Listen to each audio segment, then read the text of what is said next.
Right, so in the previous video we spoke about BPM and we spoke about beat syncing.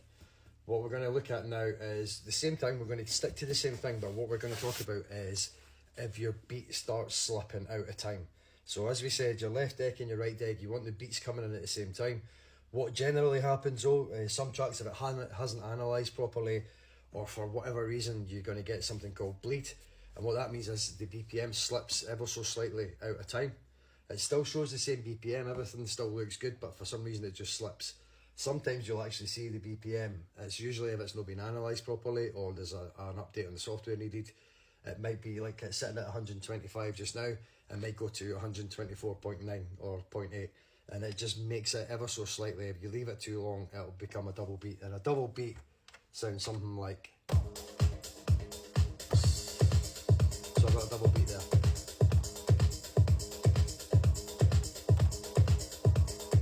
And that's what we want to avoid, right? So that could happen to you. Now, with the beat sync, I said in the other video that beat sync is great for wee units like this. I also said that I don't really like beat sync. Now, to clear that up, the beat sync itself is a great function. If you're just learning and you just want to be able to nail a mix, it's superb. What happens though, as you start going to bigger and bigger units, they have all these different effects on them, and there's loads of stuff that you can do to really style out a mix and build tension. What I find is with beat sync, it can really affect the performance of them, because it's always trying to sync a beat. And if you're trying to do, there's something called a slip loop that's like a stutter.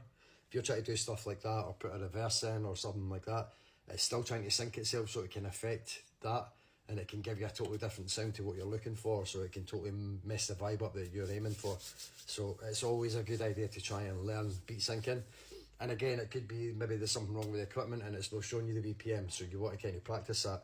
So the best way, that's the good news, is that this is the best time ever to learn how to beat match, because back in the day, you had absolutely no display, you had no clue, you didn't know what BPM a record was, you just had to put it on and do it by ear, and it took months and months of absolute heartbreak.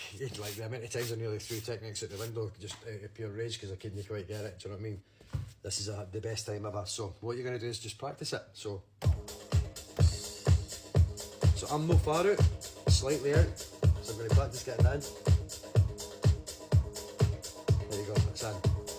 And once it's in, knock it out. Go to your next step and think, right, how can I fix that?